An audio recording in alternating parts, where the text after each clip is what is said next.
কিশোরগঞ্জ থেকে এসেছি। বাংলাদেশ জামাত ইসলামী অমুসলিম বিষয়ক সম্পাদক কিশোরগঞ্জ জেলা।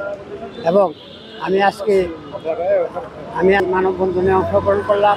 কাজে আমি এই আজকে বাংলাদেশ জামাত ইসলামীর পক্ষে আমি অমুসলিম ভাইদেরকে বলতে চাই, বিশেষ করে হিন্দু ভাইদেরকে বলতে চাই, আপনারা আমাদের জামাত ইসলামকে সহযোগিতা করেন এবং জামাত ইসলামের পাশে থাকেন।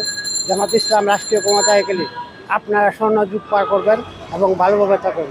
কাজে বন্ধুরা আমার, আজকে জামাত ইসলাম কী চায়, বাংলাদেশের মধ্যে বর্তমান প্রেক্ষাপটে যদি কোনো স্বচ্ছ রাজনৈতিক দল থেকে থাকে, সেটা হলো বাংলাদেশ জামাত ইসলামী। কাজে জামাত ইসলামীকে আপনারা সহযোগিতা করুন, জামাত ইসলামকে আপনার পাশে থাকুন। জামাত ইসলাম কোনো দখলদারিত্বে বিশ্বাস করে না, জামাত ইসলাম কোনো সময় চাঁদাবাজিতে বিশ্বাস করে না। কাজে জামাত ইসলামকে একবার সহযোগিতা করুন এবং জামাত ইসলামের পাশে থাকুন। আমাদের বিভিন্ন জেলা এবং বিভিন্ন এই কেন্দ্র থেকে আগত আজকে জামাত ইসলামের যে আমাদের এই মানববন্ধন চলছে, আপনারা অংশগ্রহণ করেন এবং আপনারা এই আজকে মানববন্ধনকে সাফল্যমণ্ডিত করে তুলুন এবং আপনারা পাশে থাকুন। আমি একজন জামাতের অমুসলিম শাখার কর্মী হিসাবে আমি এই মেসেজটা আজকে ঢাকাবাসীর উদ্দেশ্যে দিয়ে দিতে চাই যে আপনারা আমাদের জামাত ইসলামের পাশে থাকুন। জামাত ইসলামের মতন একটি স্বচ্ছ এবং স্বচ্ছ দল আর বাংলাদেশের মধ্যে আর দ্বিতীয় আরেকটি নেই। এবং জামাত ইসলাম রাষ্ট্রীয় ক্ষমতায় গেলে 1 বৎসরের ভিতরে অশ্লীলতা এবং সব বদ্ধ হয়ে যাবে এবং আপনারা কাজে সহযোগিতা করুন। আমরা জামাত সবসময় মানুষের পক্ষে কাজ করি এবং জনগণের পক্ষে কাজ করি এবং বিশেষ করে মুসলিমদের পক্ষে কাজ করি। আমি এইমাত্র আজকে হিন্দু নেতাদের সাথে গতকালকে আমি মিটিং করেছি ওনাদেরকে, এবং গত কিছুক্ষণ আগে আমি গৌরীয় মঠে আমাদের যে হিন্দু নেতৃবৃন্দ আছে ওনাদের সাথে আমি কথা বলে এসেছি যে আমরা জামাত ইসলাম কী চাই।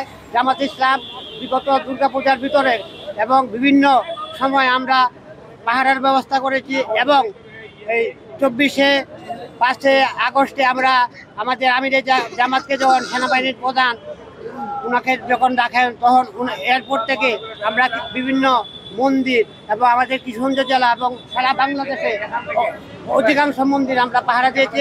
এবং বিগত কিছুদিন আগে দুর্গাপূজা গেল, এই দুর্গাপূজাতেও আমরা করলাম বিভিন্ন মন্দিরে প্রদক্ষিণ করেছি এবং তাদেরকে আশ্বস্ত করেছি যে আমাদের জামাত ইসলামের পক্ষ থেকে আপনাদেরকে সর্বাঙ্গীন সহযোগিতা করা হবে এবং আমরা আপনাদের পাশে আছি। আপনারা নির্ভয়ে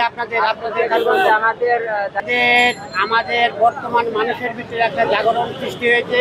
বিগত কিছুদিন আগে আমাদের ডাকসু নির্বাচন হয়েছে।